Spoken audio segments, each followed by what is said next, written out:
अब जो टॉपिक हमारा चल रहा है, these topics are bulk of information but can not be what we call random beating around the bush. Topic का बल्क बहुत ज्यादा है, लेकिन इसको फिर भी आपने ऑर्गेनाइज एंड डिफाइंड मैनर में अटेम्प्ट करना है।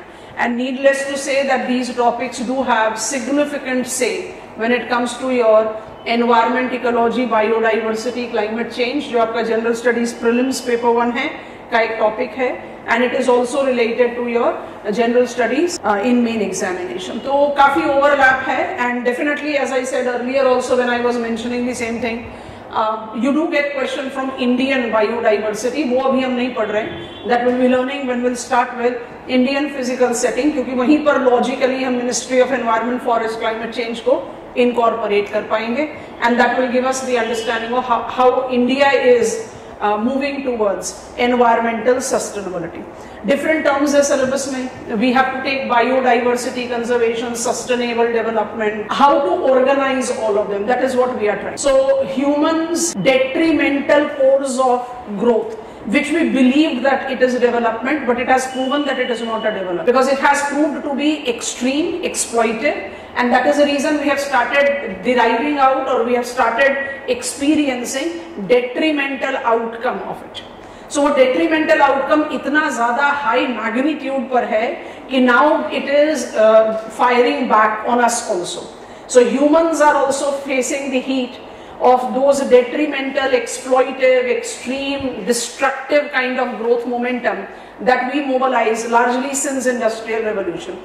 अब उस impact को, we have detrimental impact on environment, उस impact को हम कैसे judge करें? So we have tried to organize it as human impact on atmosphere, climate change mitigation and adaptation strategies done. Human impact on hydrosphere do relates to pollution. Touching reference of it we have done, but we'll talk about marine pollution in details eventually. Oceanography में, because we still, any case में नहीं right answer on human impact on hydrosphere, खाली आप pollution या सिर्फ marine pollution पर नहीं रुक सकते हो. You have to talk about channelization, you have to talk about eutrophication. तो आप एक पॉइंट पर in any case enlargement नहीं डाल सकते, इसलिए हमने जानबूझकर उसको, उस पॉइंट को जहां पर हमारा टॉपिक मेंशन भी है, marine pollution is mentioned in your oceanography, will get the complete overview of that. So human impact on hydrosphere and human impact on biosphere, both is related to destruction of habitat and over exploitation, HNO बोल दिया हिप्को में, habitat destruction and over exploitation combined with many other causes, invasive alien specimen, pollution, population growth of humans and change of the climate. ये सब combine करके हमने specimen के या communities के resilience को surpass कर दिया. Resilience is the capacity of an organism. Resilience is considered to be one of the characteristics of community, the other two being productivity and diversity. मान लीजिए ऐसे ही क्वेश्चन पूछ ले, what are the three fundamental characteristics of community? तो community के कौन से 3 characteristics होते हैं? एक productivity होता है, एक diversity होता है, एक resilience होता है. So we have surpassed resilience of community, we have surpassed resilience of species, or that is the reason they are now bowing out. हो गया, हम अब रिवर्ट बैक नहीं कर सकते, and that is the reason there is continuous depletion of biotic diversity which reflects itself in some specified expression like deforestation. Syllabus में mention था, इसलिए उसका पॉइंटर्स भी साथ में क्रिएट कर दिया. Now we are aware of the fact that we have done something grave when it comes to habitat, when it comes to biodiversity. So what are we doing as global community? तो what are we doing as global community के लिए revert back करो.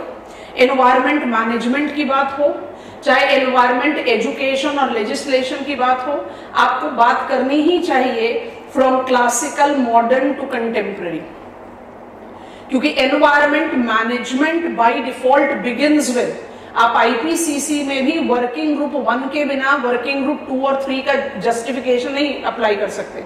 जब तक आपको पता ही नहीं कि क्या बदल रहा है, किस मैग्नीट्यूड में बदल रहा है, तब तक आप उसके मिटिगेशन और अडेप्टेशन की बात कैसे करोगे. तो एनवायरमेंट मैनेजमेंट भी अगर क्वेश्चन पूछता है मुझसे, तो मुझे कहीं ना कहीं एनवायरमेंट के एक फंडामेंटल अवेयरनेस के बारे में लिखना पड़ेगा. Management comes when you are aware of what are the characteristics of environment. इसलिए हमने ये टॉपिक्स ऑफ आवर सिलेबस, ये सारे टॉपिक्स लिखे हुए हमारे सिलेबस को इंटीग्रेट कर दिया. So beginning from classical informative, modern informative with beginning of concern, and contemporary modern informative beginning of concern with action taken.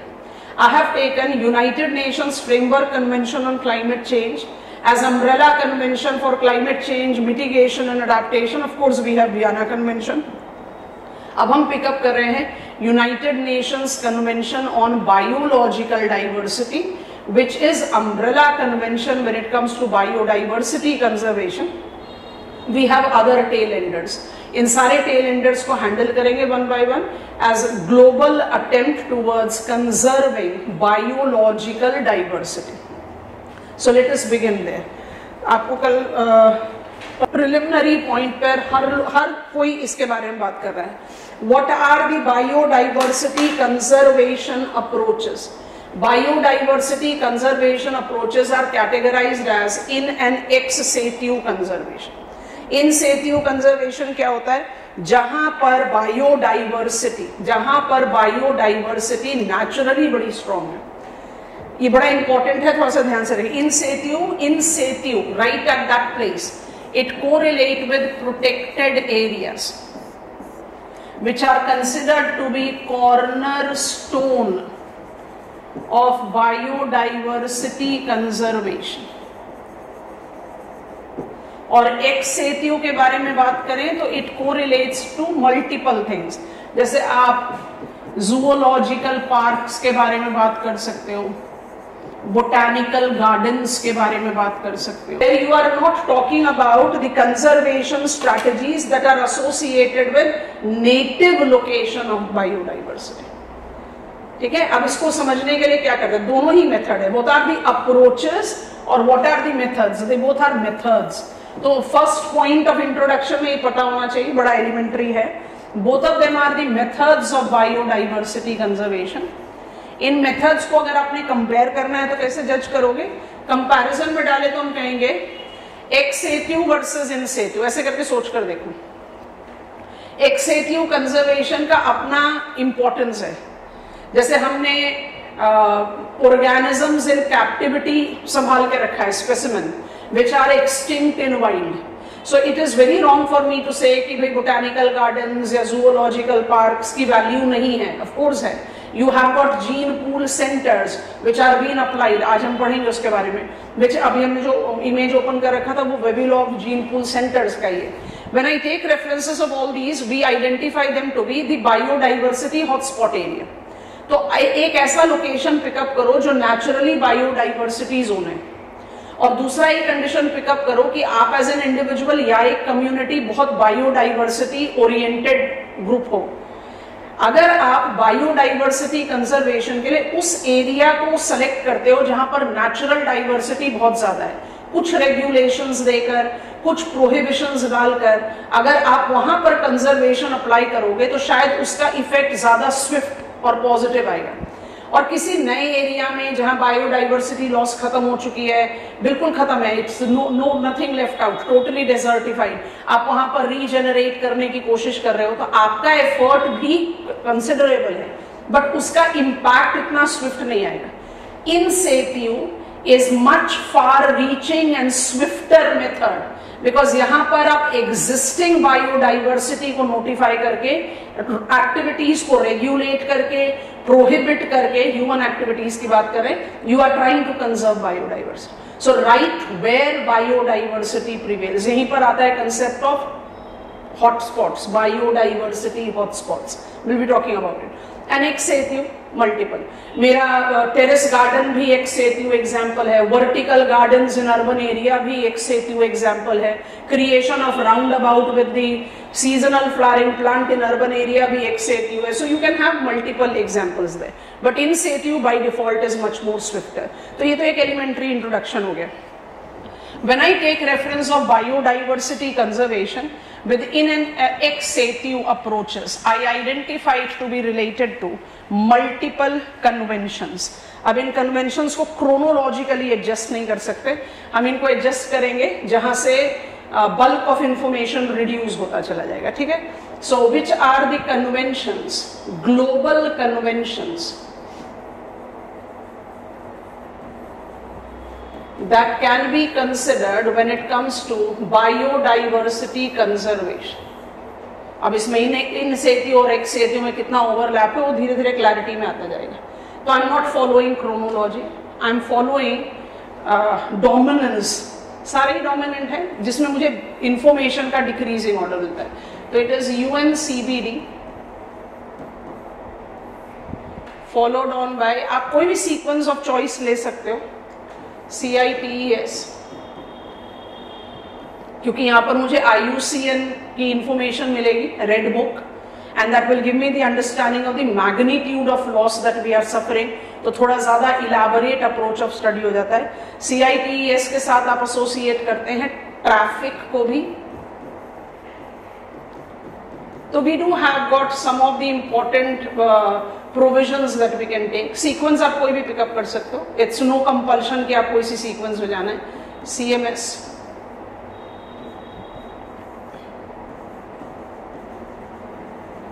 Conservation international,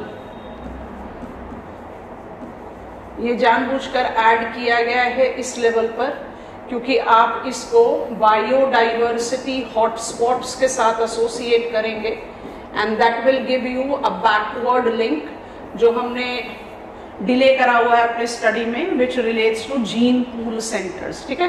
तो कंजर्वेशन इंटरनेशनल भी हो गया and then finally we have got wetland convention.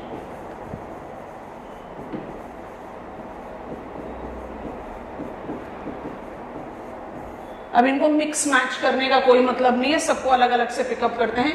UNCBD जो है वो actually qualify करता है umbrella convention, it's all inclusive. हम इस स्लाइड पर दोबारा आएंगे एकदम एंड में, अभी हम वन बाय वन सबको अलग अलग पिकअप करने की कोशिश करते हैं।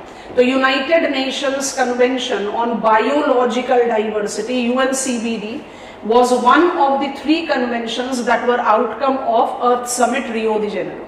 The first we have already covered, United Nations Framework Convention on Climate Change, and the last will be covering with human impact on lithosphere, जहां हम बात करेंगे United Nations Convention to combat desertification की, ठीक है।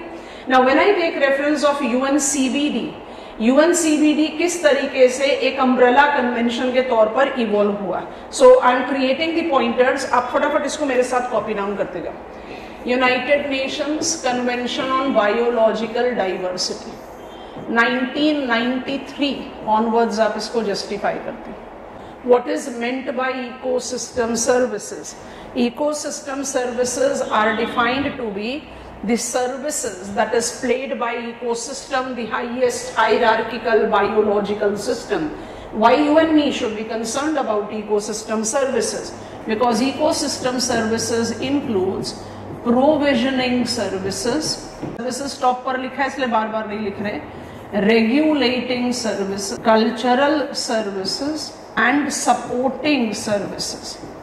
ये इतना मैसिव सपोर्ट दे देता है आपको अपने आंसर को क्रिएट करने में, और कहीं आपके दिमाग में ये क्लैरिटी डाल देने के लिए कि when it comes to CBD सब वन ऑफ द यंगेस्ट है। मतलब आप जब बात करते हो वेटलैंड कन्वेंशन की तो 1971 का है, जब आप CITES की बात करते हो तो you are taking it in 1975, जब आप CMS की बात करते हो तो रेजोल्यूशन तो पास हुआ 70s में, बट इम्प्लीमेंटेशन होते होते 85 हो गया। दिस इज यंगेस्ट होने के बावजूद भी अम्ब्रेला क्यों है? अम्ब्रेला इसलिए है that it actually has facilitated successful main streaming. हमने पढ़ा था बायोटिक लिंक में एक लिंक जिसको बोलते हैं न्यूट्रलिज्म। न्यूट्रलिज्म फेस वैल्यू पर कहता है कि भाई जब हम एक दूसरे के एग्जिस्टेंस के लिए न्यूट्रल हैं तो हमारे बीच में लिंक क्या है? लिंक ये है कि हम सब part and parcel of a system है और हम सबका कुछ ना कुछ रोल है। एनी स्पेसिमेन मूविंग आउट और losing out from that system is going to negatively influence that system, और सिस्टम को सस्टेन करने के लिए सबकी इंपॉर्टेंस है। इकोसिस्टम सर्विसेज ने कहीं ना कहीं एक इंडिविजुअल जो अपने आप को कहीं से भी रिलेट नहीं करता, कोई रेप्टाइल से, आप और हमें क्या फर्क पड़े कि कोई एक इंसेक्ट, कोई रेप्टाइल, कोई नेक्टॉन, कोई एनिमल एक्सटिंक्ट हो जाए मैप ऑफ वर्ल्ड से. How are we concern? We are concern because they provide us with ecosystem services. अब इकोसिस्टम सर्विसेज से हमने सक्सेसफुली मेन स्ट्रीम किया, बट ये सर्विसेज हैं क्या? ये सर्विसेज का जो फंडामेंटल्स है वो ये है that we humans are most sensitive to the things that influences our pocket. Ecosystem services का डोमेन है कि इकोसिस्टम जब बोलते हैं तो आप बाकी 5 बायोलॉजिकल सिस्टम को बाय डिफॉल्ट इन्वॉल्व करते हो, वो सारी चीजें अप्लाई होंगी. मतलब gene, cell, organ, organism, population, सब सिस्टम की बात कर रहे हो. आपको क्या क्या सर्विसेज देता है? प्रोविजनिंग सर्विसेज वो होती हैं जिनका कन्वेंशनल मार्केट में वैल्यू होता है. So I am writing conventional market value. अब इसमें आप कौन कौन से एग्जांपल्स पिकअप कर सकते हो? Timber, nuts, fruits, different other varieties of medicinal plants जो आप एक्सट्रैक्ट करते रहे, नॉन टिम्बर फॉरेस्ट प्रोडक्ट्स जो आप नेचर से एक्सट्रैक्ट करते हुए आ रहे, वो सबका मार्केट वैल्यू है. अगर इकोसिस्टम नहीं रहेगा तो आपको वो नहीं मिलेगा, तो मॉनेटरी लॉस होगा. Conventional. Regulating is correlated with hazard protection. I'll write hazard mitigation. It also correlates to air purification. It has evolved with non-conventional market value. It has evolved with non-conventional market value. Carbon trading. Come on, you have understood it. Carbon sinks हैं और carbon sinks. Come on, you have learned. REDD+. Carbon sink है तो आपके पास carbon credit होगा, आप अपने credit को liquidate कर सकते हो, तो automatically there is a monetary edge associated with it. पर वो मॉनेटरी एज जो है वो कन्वेंशनल मार्केट के साथ रिलेट नहीं करता, तो you should be concern about. Cultural services को हमेशा ट्रेडिशनल फॉरेस्ट ड्वेलर्स के साथ एसोसिएट किया जाता है कि भाई ट्रेडिशनल फॉरेस्ट ड्वेलर्स का सारा culture, complete living is all associated with ecosystem. तो मॉनेटरी डोमेन तो है, पर ट्रेडिशनल फॉरेस्ट ड्वेलर्स कितने हैं? बहुत छोटा सा साइज ऑफ पॉपुलेशन है, तो क्या economic momentum as cultural services कम है? नहीं, ऐड करो. It also relates to tourism. क्या आप tourism, we as urban dwellers do not try to take escape to the natural areas just to ease out from the rush of urban living? और यही tourism, ramped tourism, unsustainable tourism है जिसका हम heat bear कर रहे हैं in all our hilly areas of the country. चाहे वो हिमाचल प्रदेश है, चाहे वो उत्तराखंड है, जहां पर हम devastating outcome of flash floods notice कर रहे हैं. सो टूरिज्म के साथ आप कहीं मॉनेटरी एज एसोसिएट कर सकते हो. और सबसे इंपॉर्टेंट चीज है, it relates to sacred groves. Sacred groves जो होते हैं, sacred, something which is considered to be pavitra, something which is considered to be too precious, something which is beyond human factors. जो ट्रेडिशनल ह्यूमन dwellers हैं, traditional forest dwellers, वो अपने forest track के किसी area को ना sacred बोलते हैं, पवित्र. जैसे हमारे लिए टेम्पल हो, मॉस्क हो, गुरुद्वारा हो, उस तरह का. It's sacred. So they do not extract anything from that track of forest. गलत है. They do take out some leaf, nuts, fruits जो भी है, but they don't deroot the plant.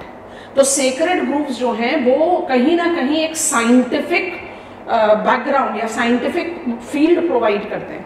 अगर इकोलॉजिस्ट को जज करना है what have been the seral stages that has led to this climax community, मुझे जज करना है कि कौन कौन से कंडीशंस रहे होंगे जिससे ये वाला पर्टिकुलर फॉरेस्ट ट्रैक अपनी बायोडाइवर्सिटी को इवॉल्व कर रहा है. सो इट्स मोर और लेस द वर्जिन फॉरेस्ट जहां पर ह्यूमन इंटरफेरेंस मिनिमम है.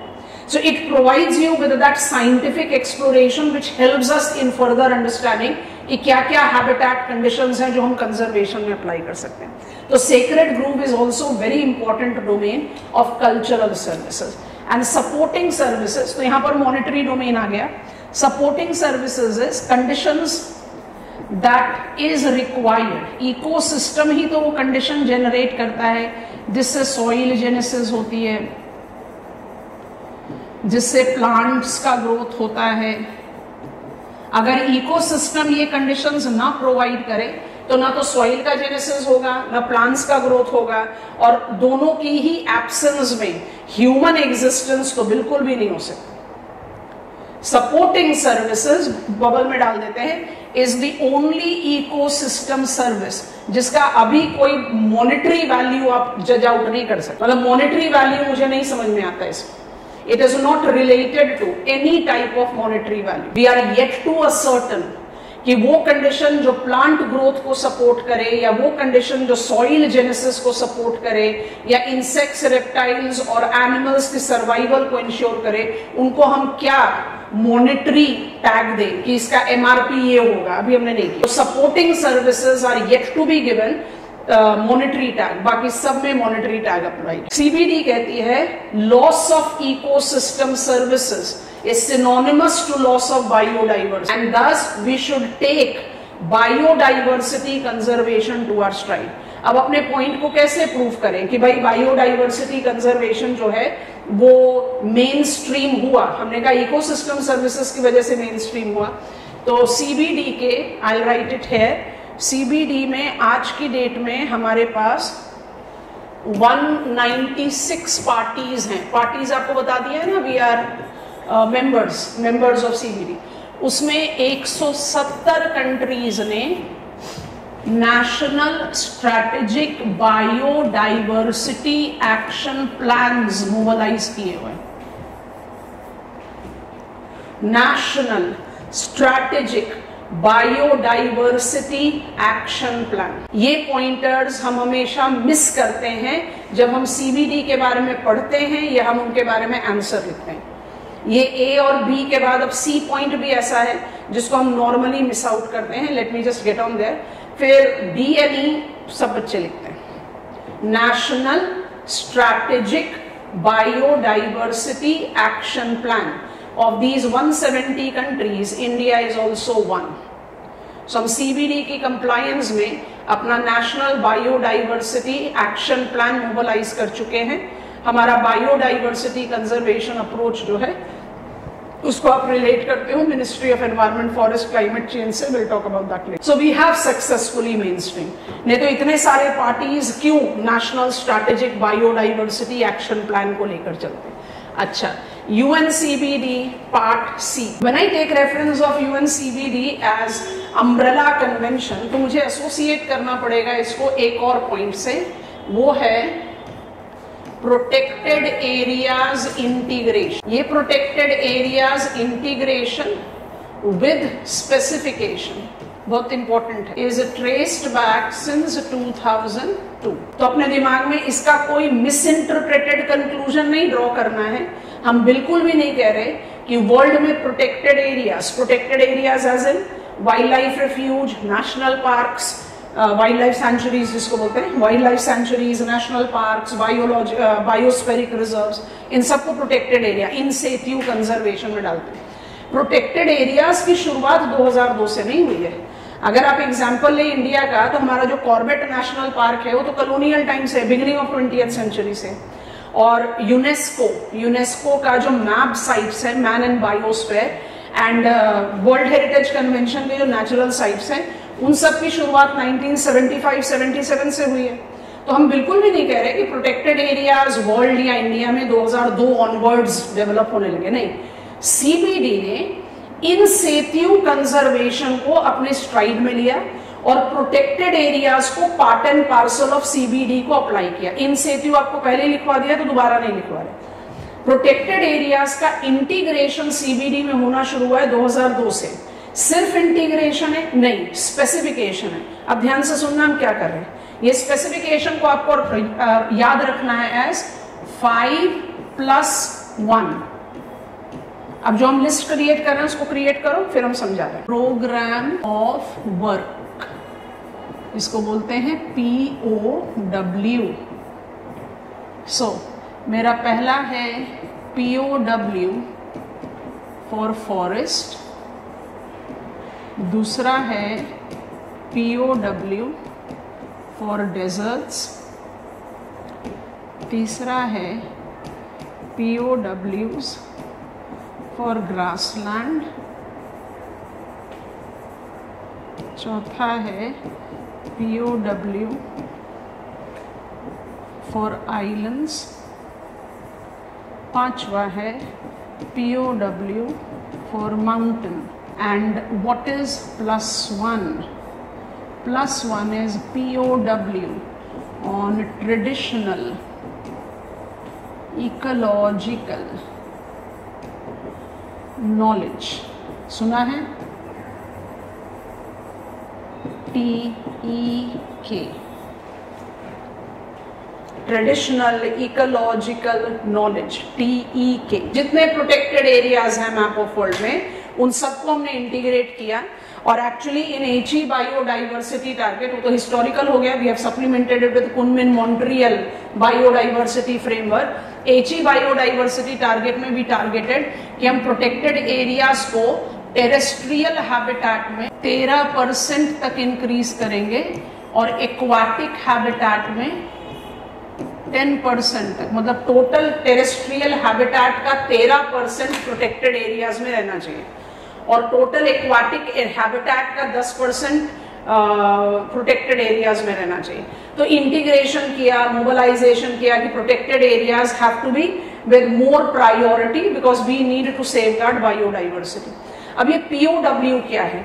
अगर आप आंसर लिखोगे CBD में, प्रिलिमिनरी में भी क्वेश्चन पूछा जा सकता है, थोड़ा सा ओल्डर वर्जन है इसलिए इतना हाईलाइटेड नहीं है because 2002 onwards it has been working. इसका मतलब क्या है इसको समझते हैं. जो 5+1 किया है, +1 अपने आप में बड़ा इंपॉर्टेंट है.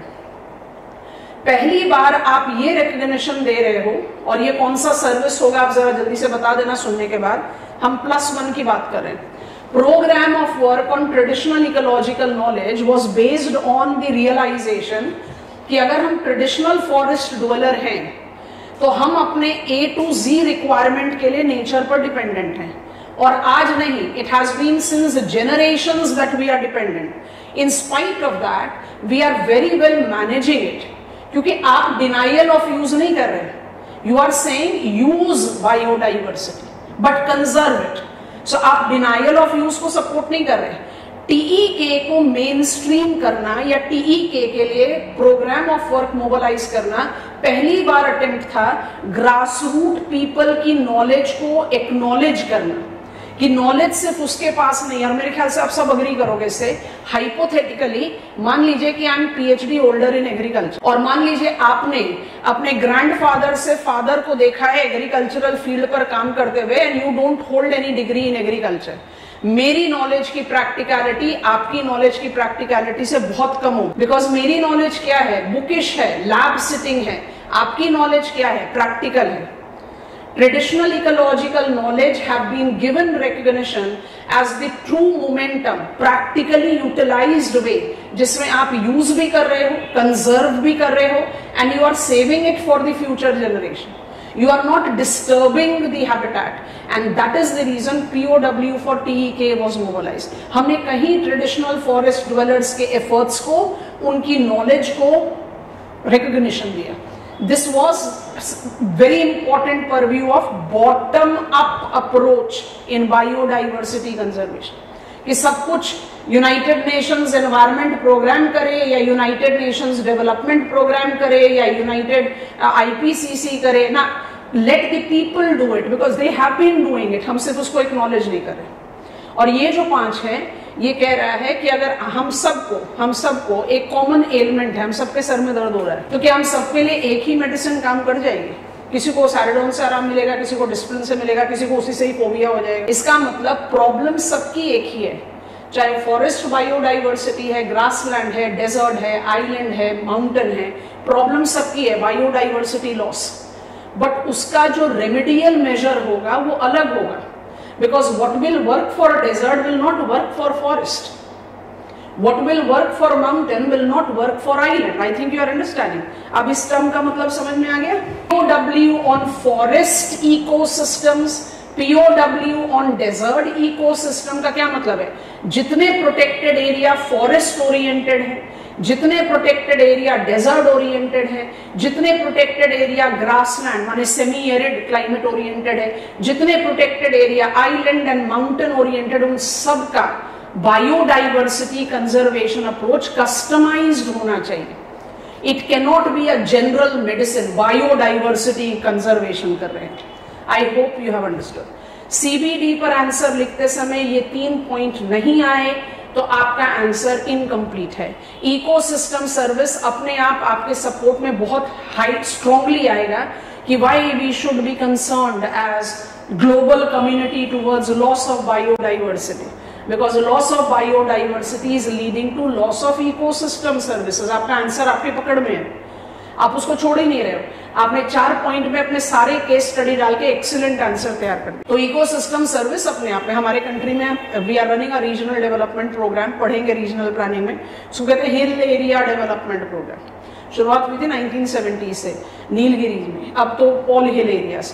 When I take reference of hill area development programmes का कोर थीम क्या है? Attempt to ensure sustenance of ecosystem service. Social forestry of India second generation क्या कर रहा है? Ecosystem services. तो you have to keep that. Coral reef को क्यों प्रोटेक्ट करना है? क्योंकि it is providing us with ecosystem service. अब इकोसिस्टम सर्विसेज में आप बोलो भाई coral is as fishing, coral as coastal protection, coral as livelihood etcetera etcetera करते जाओ। So it gives you the control. तो ये 3 पार्ट हैं जो बिल्कुल नहीं छूटने चाहिए। अब हम बात कर रहे हैं जो सब लोग बात करते हैं। तो I am getting on to the next slide. यहां तक सब समझ में आ गया? Point D, we are still talking about CBD. Nagoya Protocol that correlated to Aichi biodiversity targets, which is now being substituted by Kunming Montreal Biodiversity Framework, legally binding protocol on use and accessibility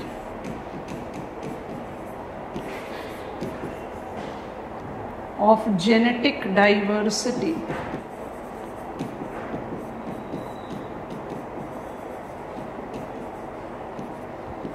and ensuring fair and equitable। आपको पहले ही लिखवा दिया, it is one of the objectives of CBD, sharing of benefits। Attempt था ये, but have remained voluntary.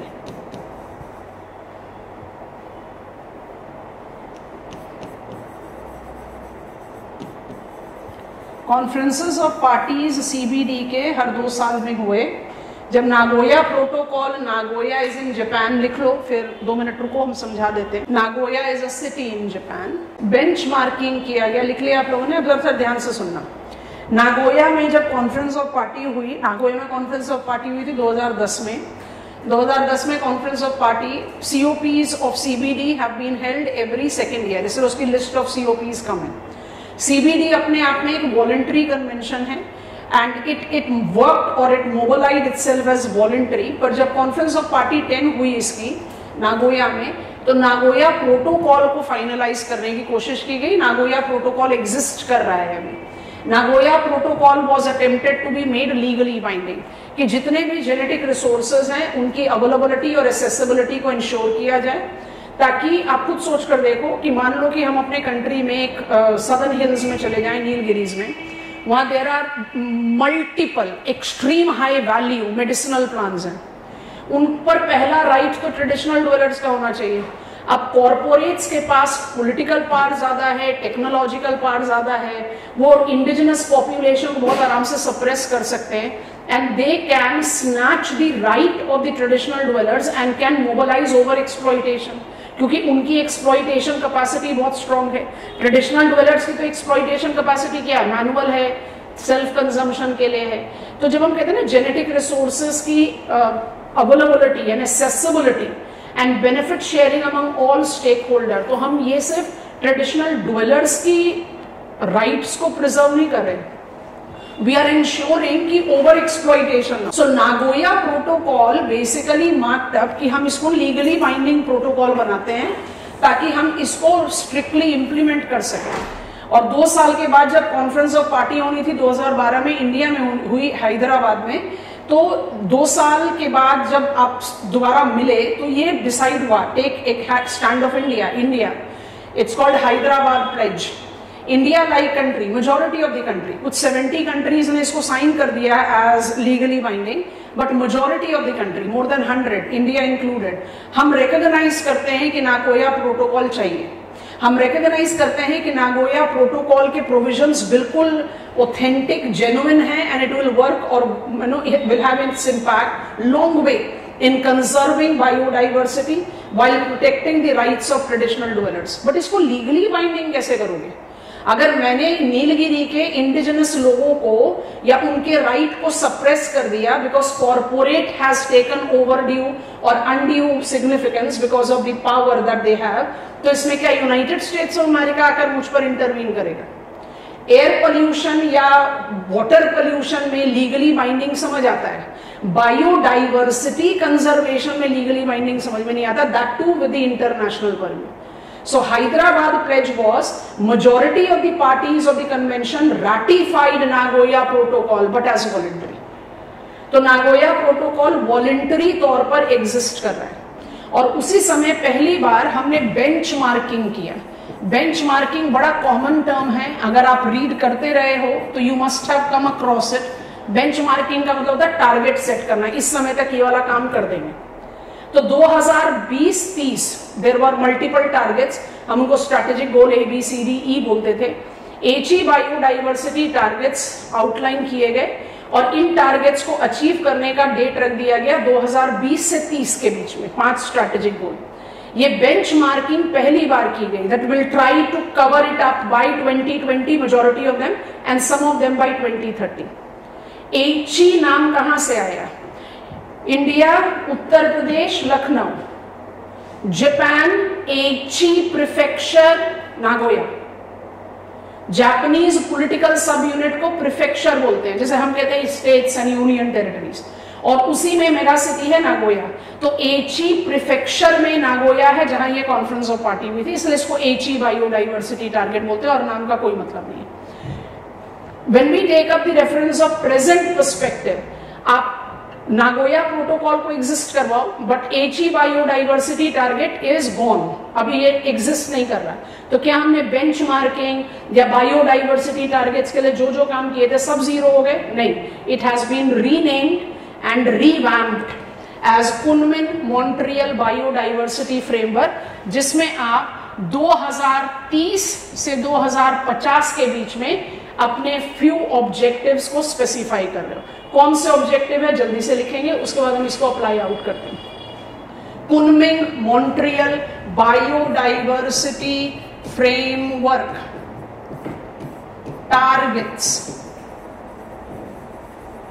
quickly write down, it targets 4 goals: halt, loss and restore nature, ensure utilization of land and sea sustainably, share benefits and services.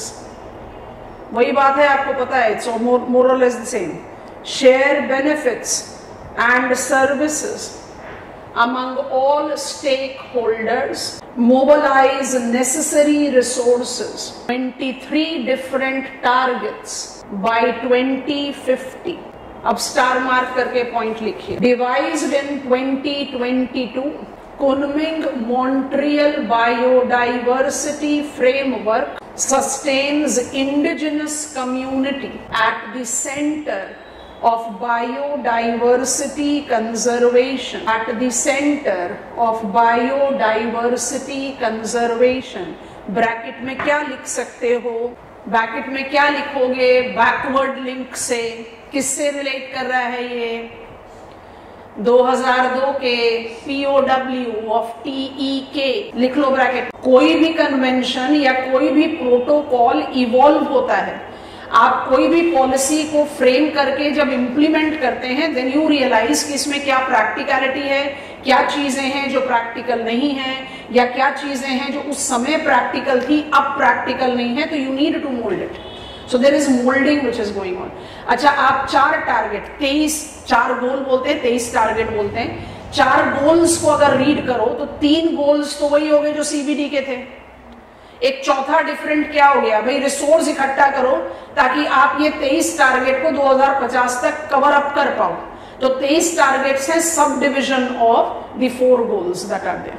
तो Kunming Montreal biodiversity framework is renamed and revamped HE biodiversity target.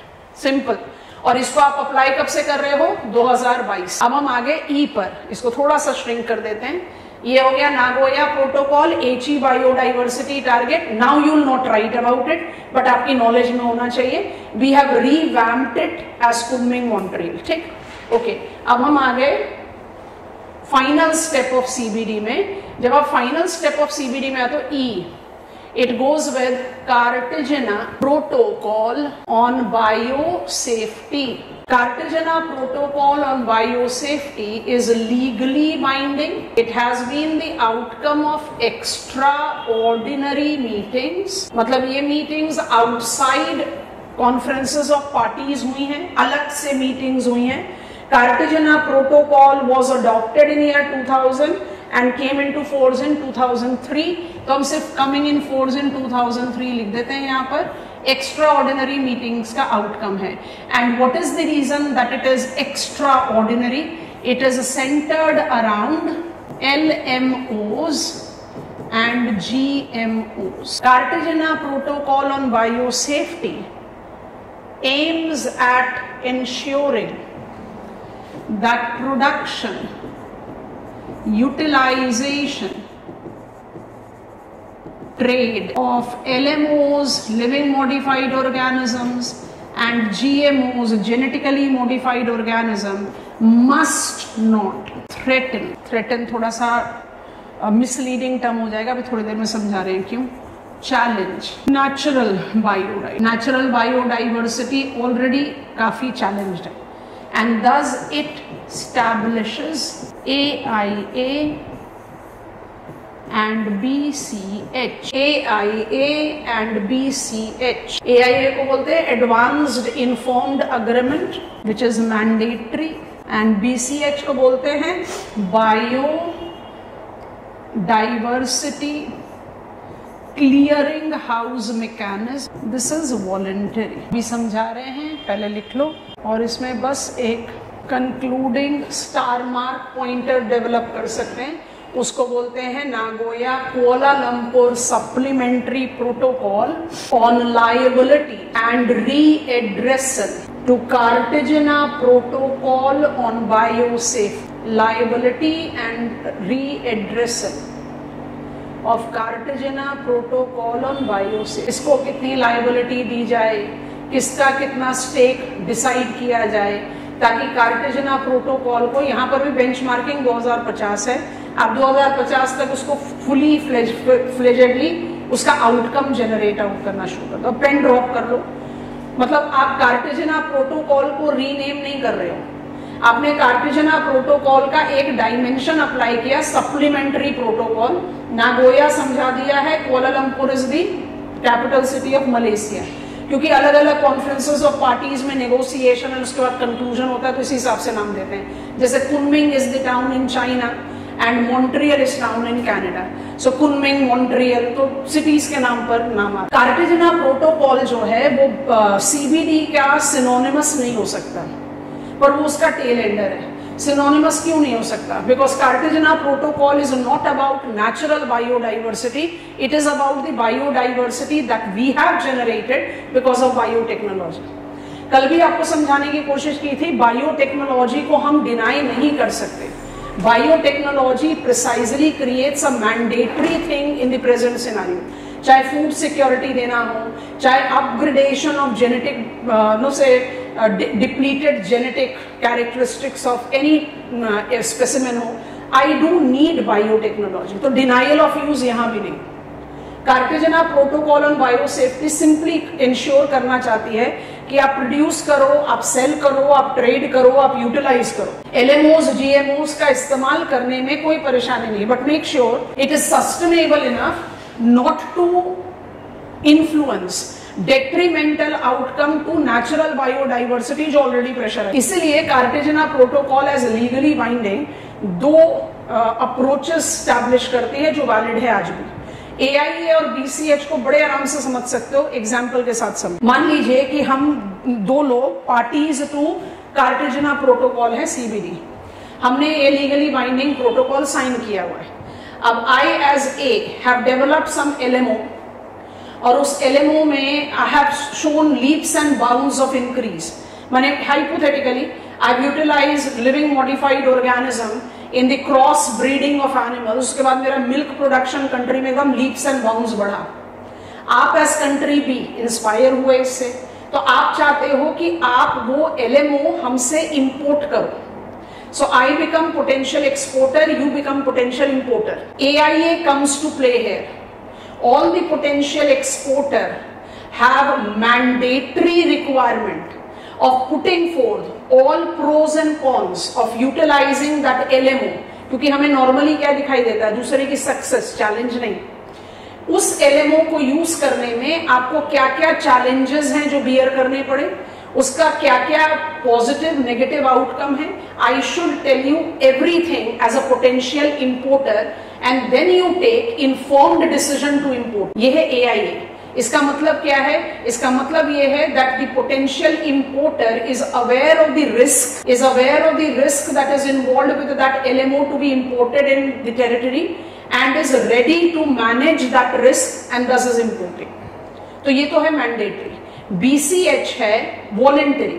अब आप और मैं parties to this convention है, हम extra ordinary meetings में मिल रहे हैं, हमारा कोई ट्रेड नेगोशिएशन नहीं चल रहा, हमने कोई एक LMO डेवलप किया और आपने कोई LMO डेवलप किया। मेरा जो एक्सपीरियंस था बड़ा नेगेटिव था, डेवलप किया, उसका इस्तेमाल करके देखा कि इकोनॉमिक बेनिफिट तो बड़ा कम है, इकोलॉजिकल कॉस्ट बहुत ज्यादा है, तो हमने उसको डिस्कार्ड कर दिया।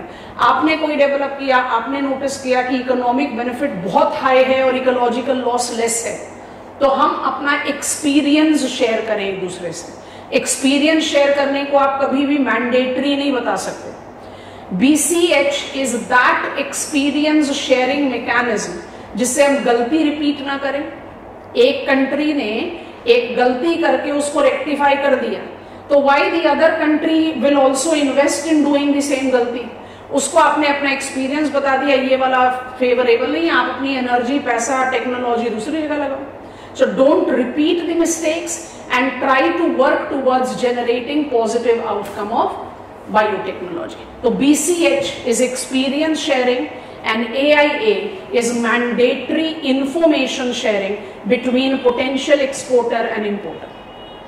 ये सारी चीजें वैल्यूएबल हैं, वैलिड हैं इन नागोया कुआलालंपुर सप्लीमेंट्री प्रोटोकॉल, जिसमें आप कार्टेजना प्रोटोकॉल ऑन बायोडाइवर्सिटी, बायोसेफ्टी को आप रीएड्रेस कर रहे हो और लाइबिलिटीज को डिफाइन आउट कर रहे हो। कौन सी कंट्रीज हैं जिनको आपको डिफाइंड लाइबिलिटी देनी है, so that you can work on the fast forward mode to make Cartagena protocol fully justified in fulfilling its target latest by 2050.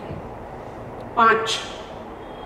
My 3 objective: mainstreaming of biodiversity with ecosystem services, mobilization of protected areas with program of works, Nagoya protocol, अब बोलो उसको Kunming Montreal biodiversity framework, and Cartagena protocol that is Nagoya Kuala Lumpur supplementary protocol which is nothing but revamping the functioning of Cartagena. You are taking reference of genetic diversity, species diversity, ecosystem diversity.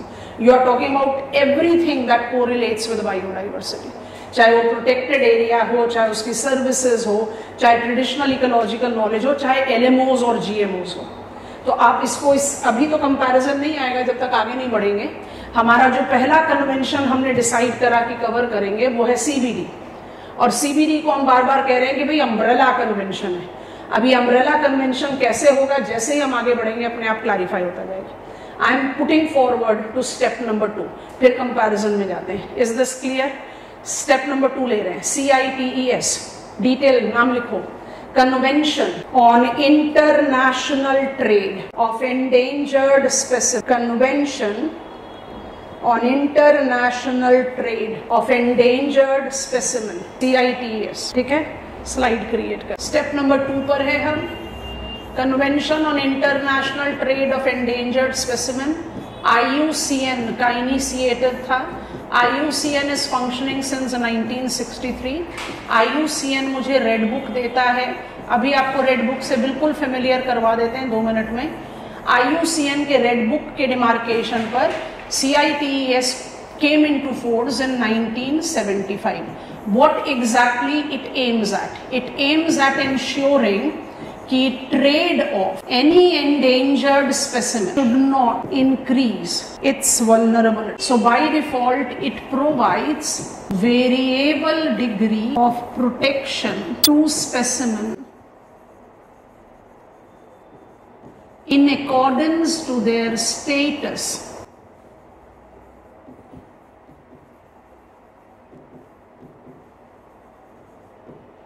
In IUCN's Red Book.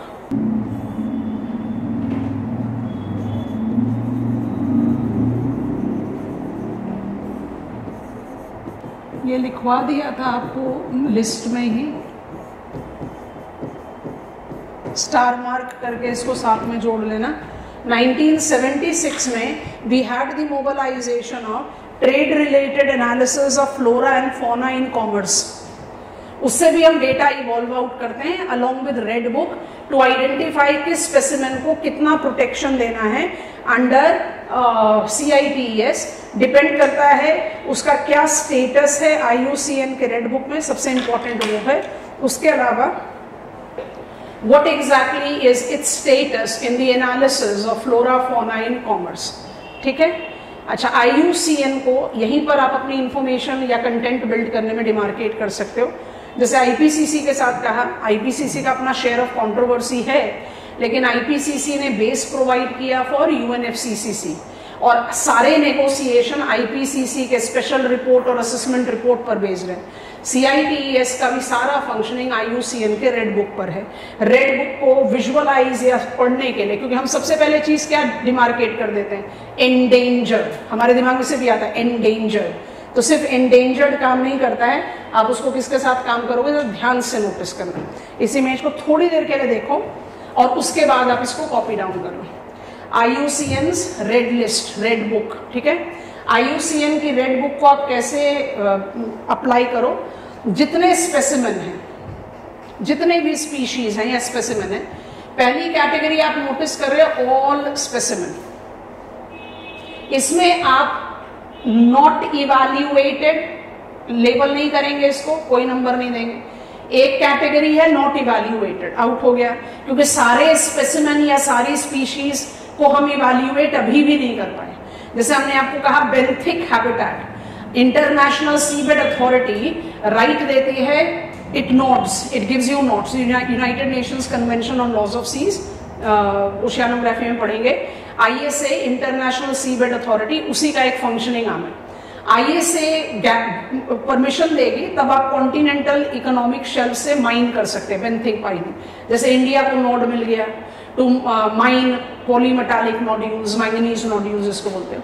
अब आप सोचो कि benthic habitat, आपको benthic habitat के सारे platform पता है। Benthic habitat से आप सक करना शुरू करो रोबोट्स को डिसेंड करके, it will disturb the benthic dwellers, क्योंकि बेंथिक ड्वेलर्स को ना नॉइज की, ना लाइट की, ना वाइब्रेशन की आदत है।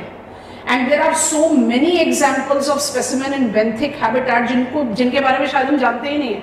हाइड्रोथर्मल वेंट हमारे लिए एक नया रिकॉग्नाइज्ड हैबिटेट है। So there are many species that we have not evaluated. तो पहली कैटेगरी तो ये लेनी है।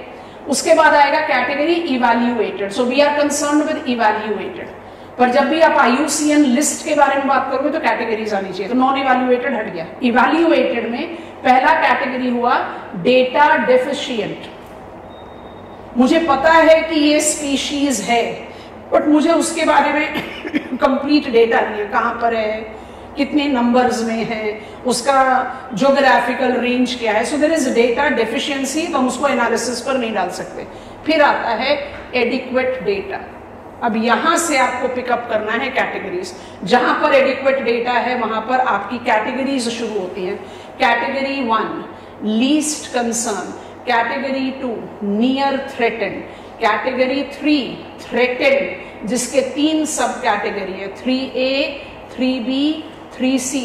हम नॉर्मली ये टर्म इस्तेमाल कर देते हैं एंडेंजर्ड। एंडेंजर्ड अलग है, वल्नरेबल अलग है, क्रिटिकली एंडेंजर्ड अलग है।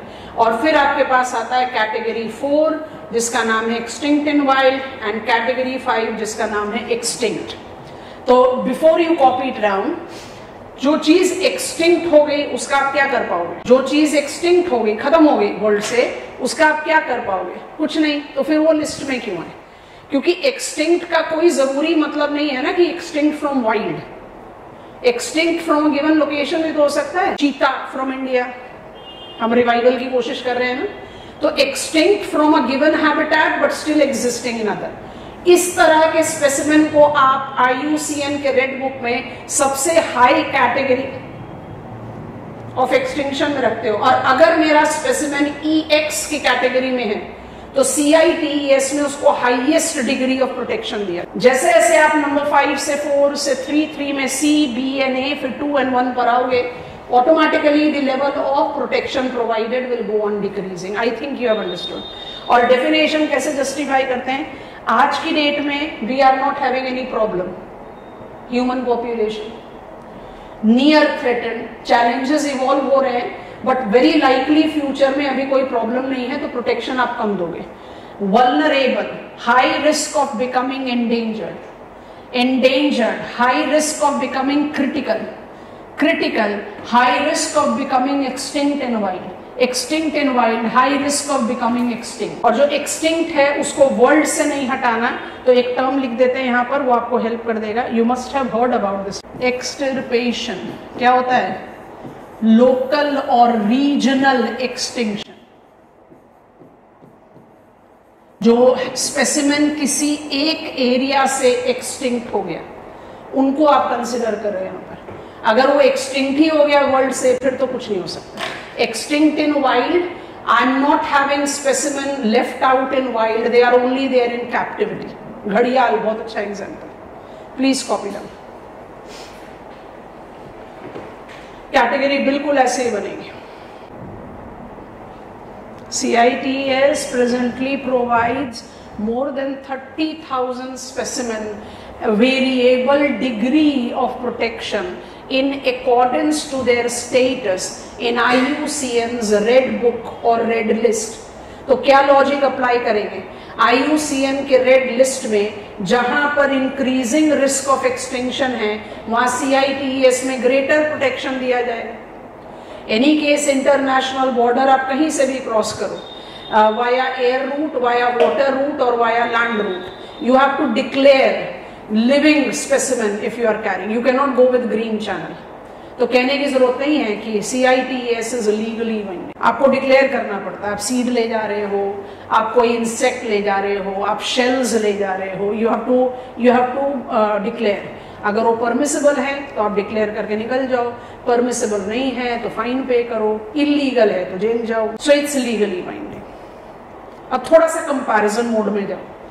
CITES make sure, aims at ensuring कि trade of endangered specimen endangerment को बढ़ाए नहीं, पर क्या ये सोच रहा है कि वो स्पेसिमेन क्यों एंडेंजर्ड है, उसका क्या हैबिटेट डिस्ट्रक्शन हो रहा है, क्या इंपैक्ट ऑफ एलियन स्पीशीज हो रहा है? कुछ भी नहीं। इसका मतलब क्या है? CITES का एक बिल्कुल स्पेसिफाइड टारगेट है, ट्रेड से एंडेंजरमेंट ना बढ़े। अब इसको आप CBD के साथ कंपेयर करो। CBD takes into consideration everything that associate with biodiversity। तो CITES इंपॉर्टेंट कन्वेंशन है, बट वो उतना कॉम्प्रिहेंसिव नहीं है जितना CBD है।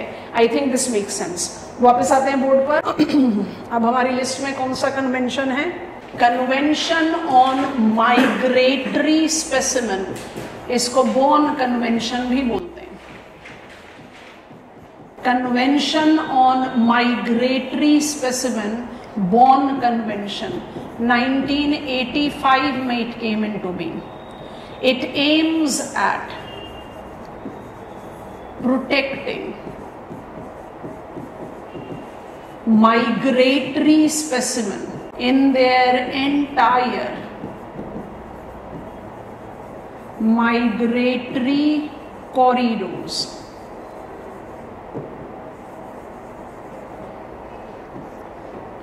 it thus is applied to terrestrial, aquatic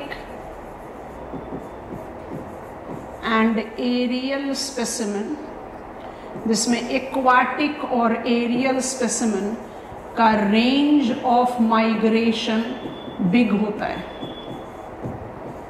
और टेरेस्ट्रियल का रेंज स्मॉल होता है। क्योंकि आप 1, 2, 3, 4 सारे नॉर्म्स या सारे जितने एग्रीमेंट्स हैं उनको तो नहीं जज कर सकते, तो कुछ तो पकड़ना पड़ेगा। तो पकड़ने के लिए आपको मदद करा रहे हैं। आप मान लीजिए एक्वाटिक स्पेसिमेन है। एक्वाटिक स्पेसिमेन में हमने कौन कौन से स्पेसिमेन बार बार अपनी स्टडी में पिकअप कर लो। 7 मरीन टर्टल्स, जिसमें ओलिव रिडले टर्टल है, CMS में कवर्ड है। माइग्रेटरी एरियल, नाम रिकॉल करो, हमने आपको बताया था, मैं इसी वजह से नाम आपको लगातार बायोम्स में पढ़ाते समय एम्फसाइज किया।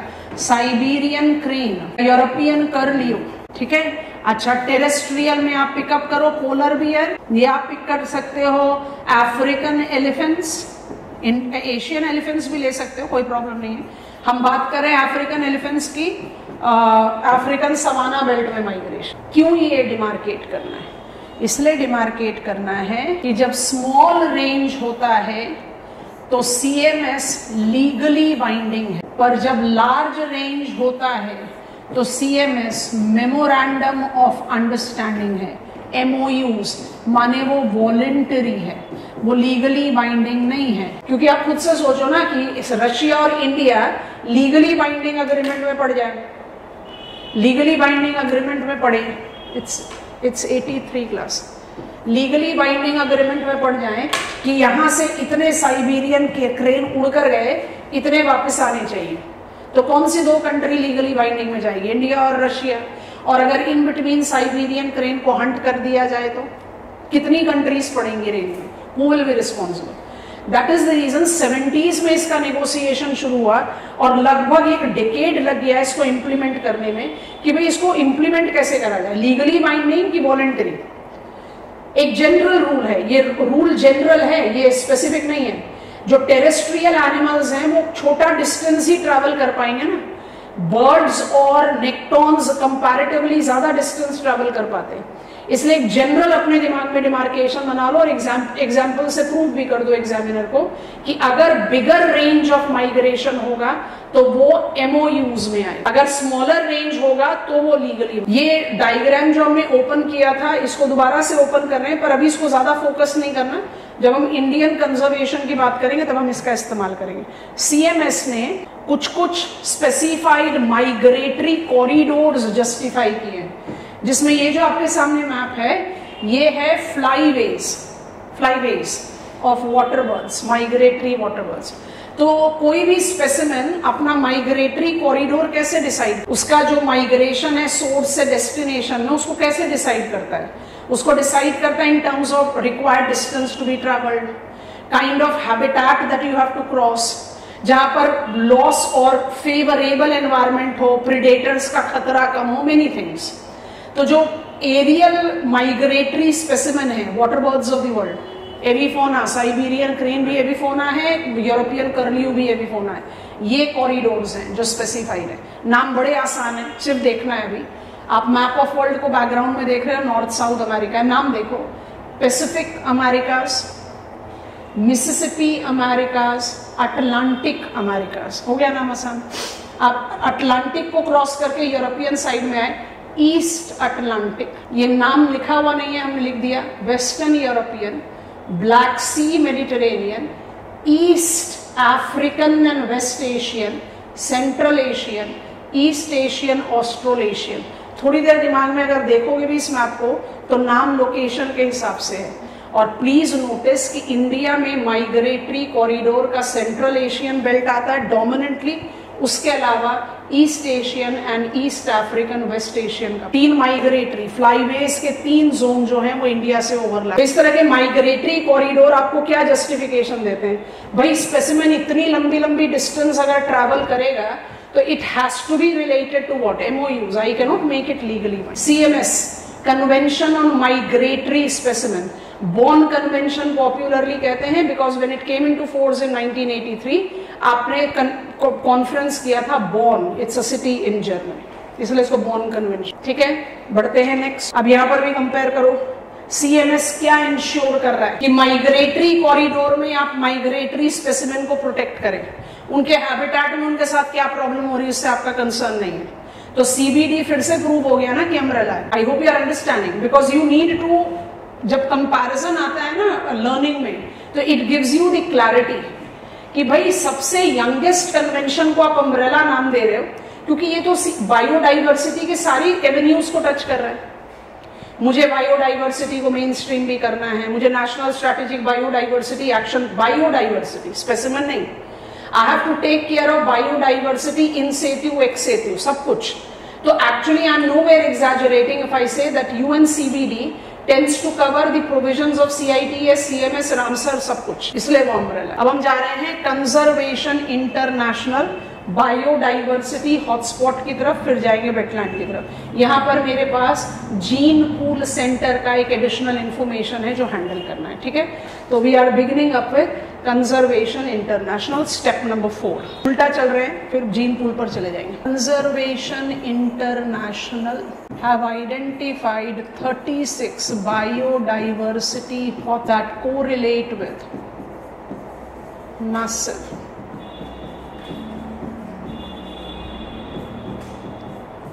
genetic and species diversity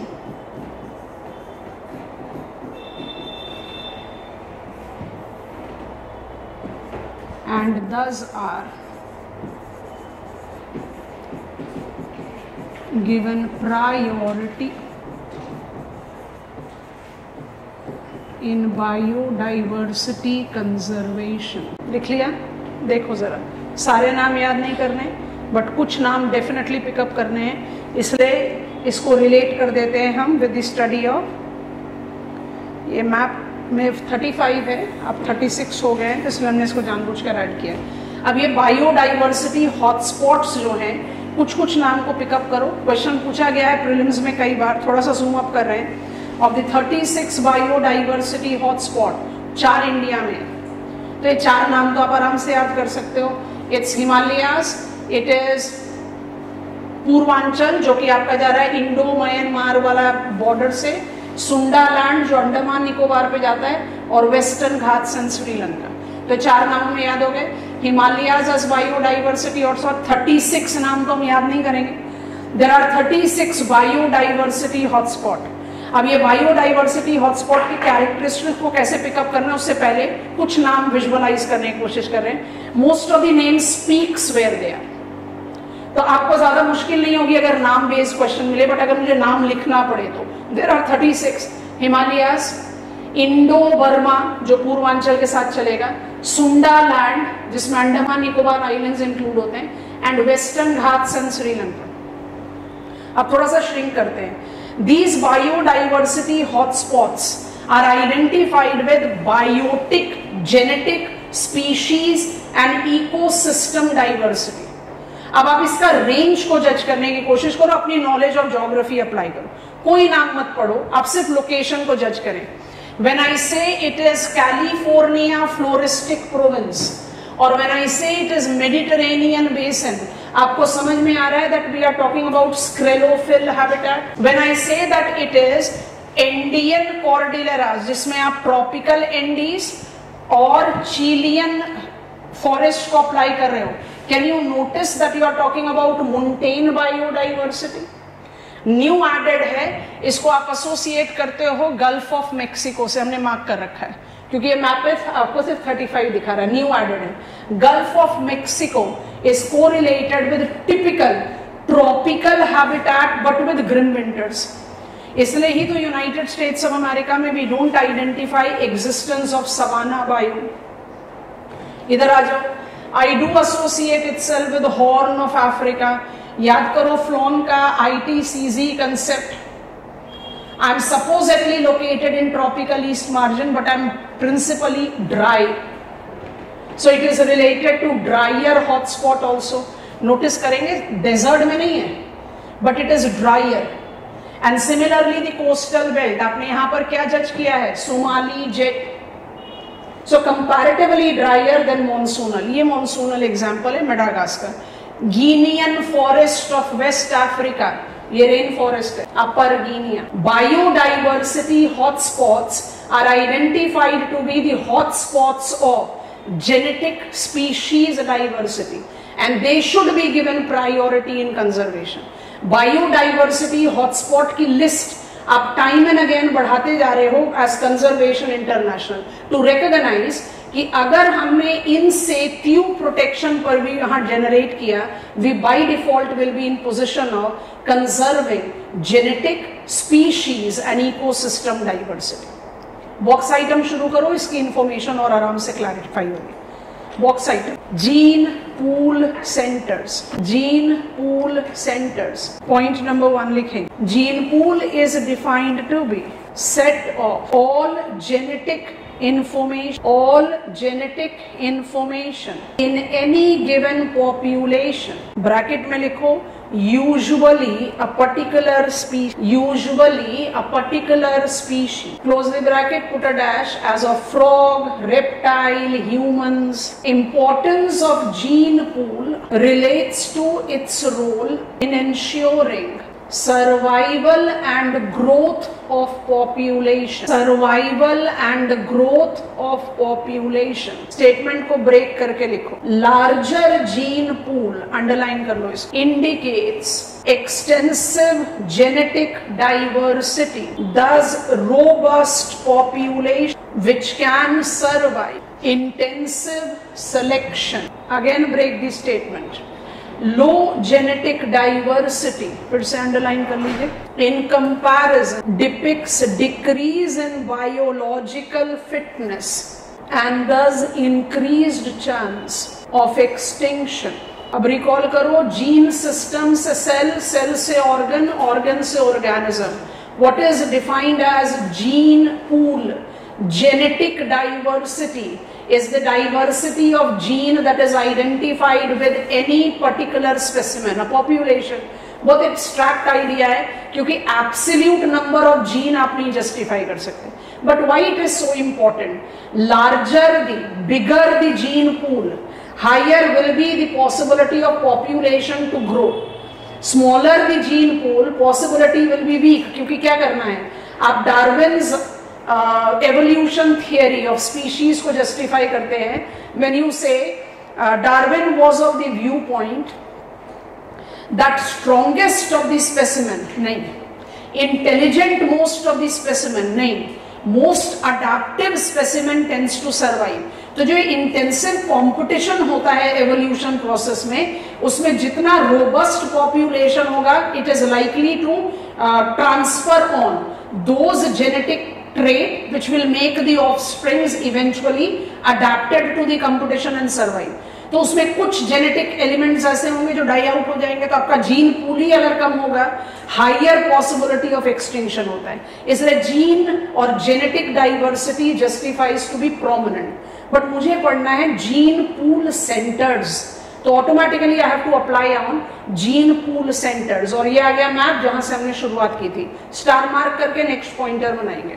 The gene pool center represents those geographical locations which mark the origin of important domesticated plants and animals. They represent reservoir of diversity.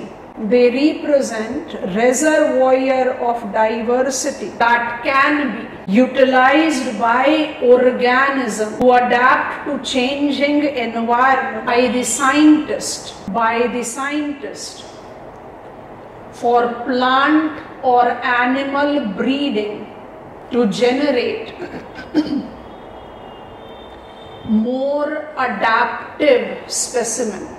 Vavilov have demarcated gene pool centers that includes, map को देखते जाएंगे और list बनाते जाएंगे। हम purposefully selective नाम लिखने के लिए आपको कहेंगे, आप किसी भी सीक्वेंस में लिख सकते हैं, कोई कंपल्शन नहीं है कि आपको 1 को 1 ही लिखना है। तो number 1 is eastern China. Put a dash and write down. Relates to sorghum, millet, soya bean. Number 2, Indo-Malaya. Indo-Malaya. Put a dash. Eggplant, rice, banana. Number 3, Central Asian. Put a dash and write down. Apple and chickpeas. Number 4, Near East. Mid East बोलते हैं ना जिसको. Near East. ये part of waste Asia. आपको Caspian सी भी दिखाई दे रहा है. Near East. Put a dash. Barley, oat, wheat. Number 5, Mediterranean. Olives सबसे पहले लिखो यहाँ, you know why. उसके बाद आप लिख सकते हो. Number 6, Ethiopia. Coffee abyssinica, Ethiopian coffee बोलते हैं. उसके बाद आप शोरगम भी लिख सकते हो, बार्ले भी. अब हम क्रॉस कर रहे हैं Atlantic ocean. Number 7 is Southern Mexico and Central America.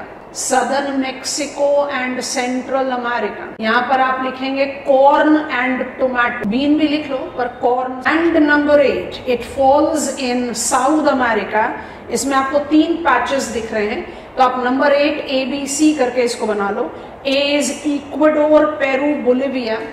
जहाँ पोटैटो एंड स्क्वॉश है, स्क्वॉश को प्राइमरी दे दो. दूसरा है सदर्न चिली जहां पर पोटैटो है, और तीसरा ब्राजील है जहां पर पीनट. ईस्ट एशिया हुआ, इंडो मलाया हो गया सेकंड रीजन. तीसरा रीजन आपने क्या कह दिया, सेंट्रल एशिया. चौथा क्या कह दिया, नियर ईस्ट या मिड ईस्ट. पांचवा है मेडिटेरेनियन. छठा है इथियोपियन. सातवां हो गया सदर्न मेक्सिको, सेंट्रल अमेरिकन. और आठवां है साउथ अमेरिका का, जहां आपने 3 पार्ट में डिवाइड कर दिया. ये सारा इंडियन कॉर्डिलेरा के साथ जा रहा है, ये सवाना बेल्ट है. ठीक है. अब 2 मिनट के लिए इस मैप को दोबारा देखना. आपको मेरे ख्याल से लॉजिक समझ में आ गया है.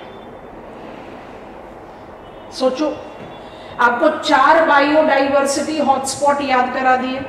5वां बोला नया ऐड हुआ है तो याद कर लो गल्फ ऑफ मेक्सिको. अब अपने दिमाग में वेविलोव जीन पूल सेंटर्स को अप्लाई करना शुरू करो. इंडो मलाया, चाइना नहीं आ रहा, इंडो मलाया आ गया. नेक्स्ट को पिकअप करो सेंट्रल एशियन. नेक्स्ट को पिकअप करो मिड ईस्ट. नेक्स्ट को पिकअप करो Mediterranean.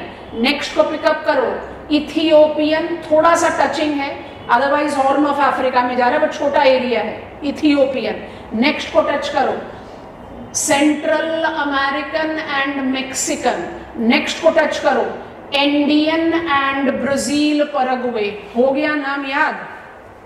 Biodiversity hotspots and Vavilov gene pool centres overlaps, barring the exception of Chinese playing. क्यों दोनों को लिंक करना है? मान लीजिए हम अभी किस कंटेक्स्ट में पढ़ रहे हैं, हम पढ़ रहे हैं what are the attempts that we are taking as global community to conserve biodiversity.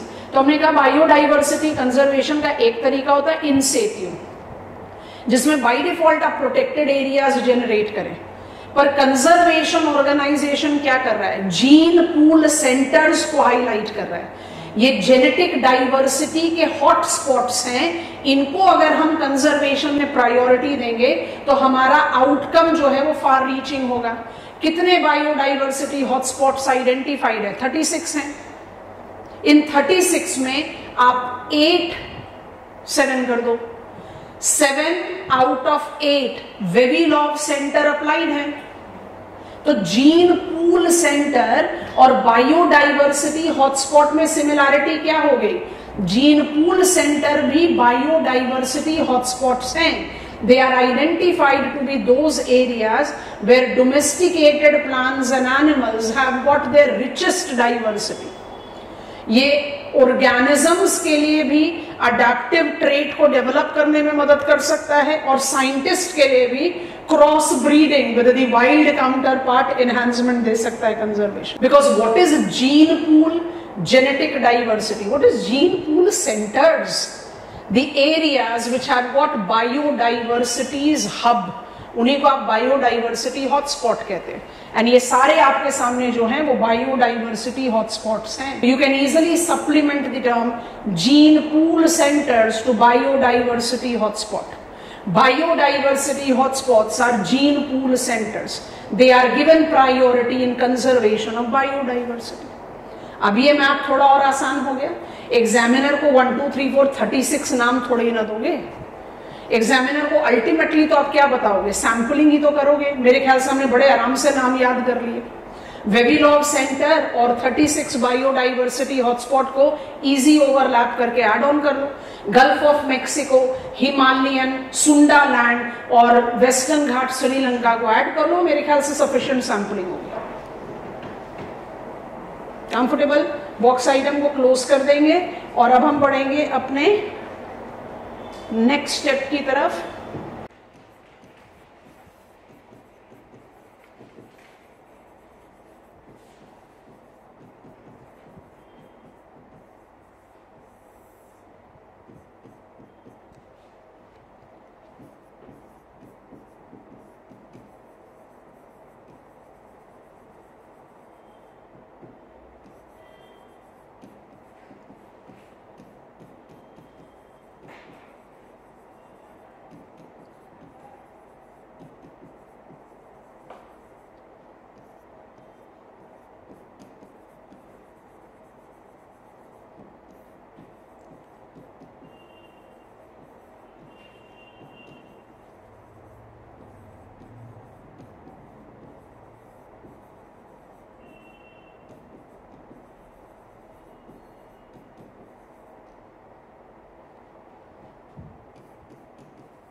ये इंडियन डेफिनेशन में नहीं फिट इन होता, स्टार मार्क कर देते हैं, बट वर्ल्ड में फिट इन होता है। What is wetland? Wetland includes every range, salt water, fresh water, brackish water, सारे के सारे aquatic habitats including marine habitat which should not be deeper than 6 meters in the low tidal levels. पूरा littoral, अब marine लिख दिया है पर फिर भी चाहो तो आप एड ऑन कर लो, पूरा लिटोरल। याद आ गया? मैनग्रोव्स सब। हम मैनग्रोव्स को और मरीन को इंडियन वेटलैंड में इंक्लूड नहीं करते। रिपेरियन एरिया क्या होता है? रिपेरियन एरिया होता है फ्लड प्लेन्स। आपने डिवागेशन पढ़ा जियोमॉर्फोलॉजी में। मियांडर शिफ्ट, जहां पर कट बैंक होता है वहां मियांडर शिफ्ट होता रहता है। फ्लड प्लेन की बाउंड्री बनती है ब्लफ्स पर। In flood plains you can have yazoo stream. Regular overflowing of stream tends to create certain ripples and pools जो अपने आप हैबिटेट जनरेट करता है। Wetland includes everything. Wetland convention हुआ था 1971 में ईरान की सिटी में रामसर, इसलिए इसको बड़े पॉपुलरली रामसर कन्वेंशन भी कहा जाता है। Ramsar Convention is a voluntary convention that correlates with international cooperation and intranational action.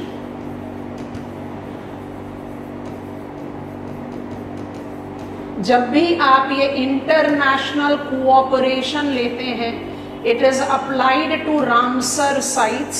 Ramsar sites are wetlands of ecological prominence. सारे ही prominent होते हैं, पर ये जो prominence है ये डिसाइड किया जाता है hydrology, ecology,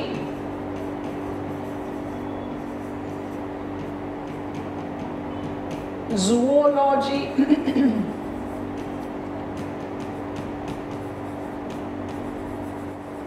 and biology based.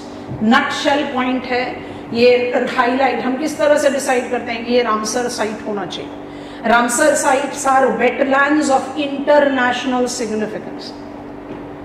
सारे के सारे वेटलैंड इकोसिस्टम सर्विसेज प्रोवाइड करते हैं। ईटलैंड है, कार्बन सिंक है, लाइवलीहुड सिक्योरिटी प्रोवाइड करता है। आप किसी भी साइट को रामसर साइट कब डिक्लेयर करते हो? On the basis of its botany, zoology, ecology, hydrology, माने कितनी डाइवर्सिटी ये सपोर्ट कर रहा है। और जिस साइट को रामसर साइट का टैग मिल गया, वहां आपको क्या मिलने लग जाता है? International cooperation, technology transfer, support system in terms of monetary support. Support मिलेगा, काम आपको खुद करना है। So it's a voluntary convention. अब प्लीज कंपैरिजन मोड पर आइए। अब आप बहुत आराम से समझेंगे। When I say wetland convention, I am only conserving a specific habitat. So I write specific habitat. आप सिर्फ wetland को conserve करने की बात कर रहे हैं। Conservation International is targeting biodiversity hotspots only. CMS is only about migration and migratory corridors. CITES is only about trade, control or regulation which should not increase endangerment of the specimen. And CBD is all. Anything and everything that is threatening biodiversity at all the three levels, genetic diversity, species diversity and ecosystem diversity, is targeted in CBD. That is the reason CBD is umbrella convention. और wetland का association ले लिया तो by default a part of human impact on hydrosphere का abetment भी आई गया हमारे radar पर। वो मरीन पोल्यूशन अबेटमेंट हमने जानबूझकर डिले किया। हम एक स्विफ्ट रिवीजन दे रहे हैं, दिमाग थोड़ा सा रिलैक्स करो और रिमाइंड करो। Human impact on hydrosphere and biosphere is leading to loss of biodiversity. Biodiversity loss को जेनेटिक स्पीशीज और इकोसिस्टम डाइवर्सिटी बोलते हैं। What are the causes of loss of biodiversity? हिप्को। And why we should be concerned about it? Because हिप्को is surpassing resilience of specimen and it is all set to, अब हम इसके बारे में बात बहुत ऑफिशियली कर रहे हैं, it is all set to, it has already triggered, time bomb is ticking, it has already triggered what we project as 6 mass extinction. What are we doing as global community? We have taken multiple efforts to conserve biodiversity. अगर scope of question weak है तो pointers बनाने पड़ेंगे। CBD, क्या काम कर रहे हैं आप CBD में? POWs हैं, कुनमिन मॉन्ट्रियल बायोडाइवर्सिटी फ्रेमवर्क है एंड कार्टेजिना प्रोटोकॉल है। तब आप इकोसिस्टम सर्विस मत लिखो, काम क्या कर रहे हो लिखना है। CITES को ट्रैफिक और IUCN के साथ क्या लिख दोगे? Trade should not endanger. CMS, I want to provide protection to all migratory specimen in their migratory corridor, safe transit हो। टेरेस्ट्रियल एक्वाटिक एरियल, कहने की जरूरत ही नहीं है, फुलिश है कहना कि CITES is not including plants. CBD includes all, indiscriminate, इसलिए all umbrella justify करता है। When I talk about biodiversity, the Conservation International, वो biodiversity hotspots को recognize कर रहे हैं और उसको regulate करने की बात कर रहे हैं। And all the biodiversity hotspots are gene pool centers. They are genetic diversity pool. आप जितनी उनको कंजर्व कर पाएंगे आप उतना 6 मास एक्सटिंक्शन को डिले कर पाएंगे। And when it is wetland convention, it is international action and international support only to the wetland. तो मरीन एनवायरनमेंट भी है, मैन मेड भी है, फ्रेश वाटर भी है, रनिंग वाटर भी है, स्टैंडिंग वाटर भी है, सब है, but it is only oriented towards wetland. I think this is done. अब जल्दी से ऐड ऑन करो human impact on lithosphere. Human impact on lithosphere, what do you think I should take into account with human impact on lithosphere? Land sphere क्या होना चाहिए? unsustainable land use practices and soil degradation. Unsustainable land use practices correlate with land use transition.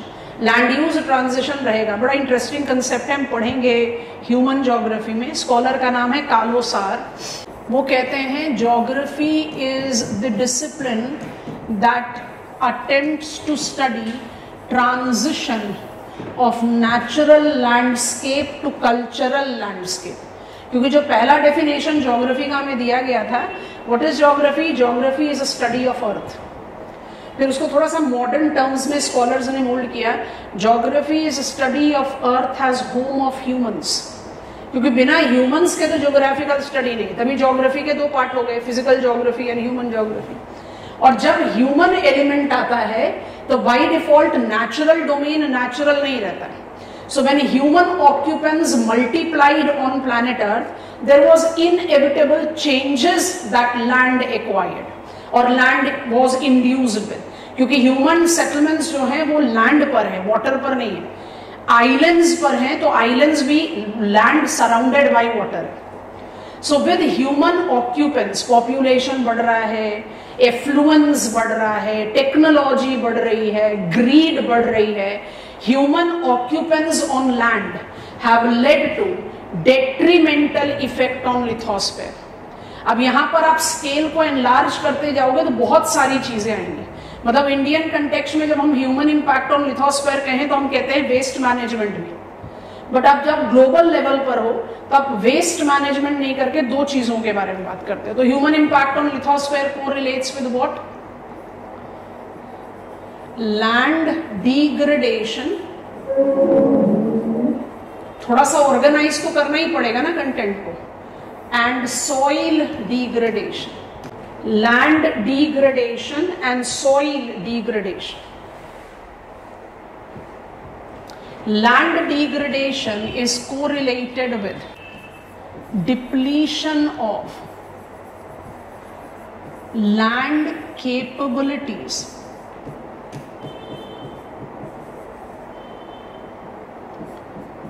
that leads to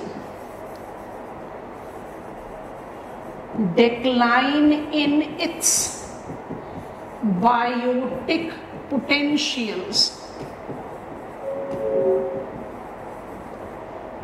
leading to desert-like conditions, जिसको desertification बोलते हैं। इसीलिए अच्छा पहले लिख देते हैं, what are the causes of desertification? Causes of desertification is unsustainable land use and उधर से इधर मैच होगा soil degradation। तो अलग अलग नहीं बना सकते पर क्वेश्चन अलग अलग पूछा जा सकता है। every land degradation relates to soil degradation but every soil degradation do not relate to land degradation। अच्छा, सॉइल डिग्रेडेशन और लैंड डिग्रेडेशन, सॉइल डिग्रेडेशन का भी एक डायग्राम बनाएंगे, दिखाएंगे, उसको आप कॉपी करना, बट पहले इधर जज करो। सॉइल डिग्रेडेशन को आप किसके साथ एसोसिएट करते हो? Soil degradation associate itself both with quality and quantity loss of soil. Quality और क्वांटिटी लॉस ऑफ सॉइल होगा तो बायोटिक पोटेंशियल उस जगह का कम ही होगा, और बायोटिक पोटेंशियल कम होगा तो you will create conditions like desert. ये लिखने के बाद आप सीधा इस डायग्राम को देखो और उसके बाद इसको सॉइल कॉलम में कॉपी डाउन करोगे और उसके बाद समझ लो, पहले फिर आगे बढ़ते हैं। Soil degradation is outcome of deforestation, land use, extractive farming, inappropriate irrigation, excessive flowing. आप इन सब को एसोसिएट कर सकते हो किसके साथ?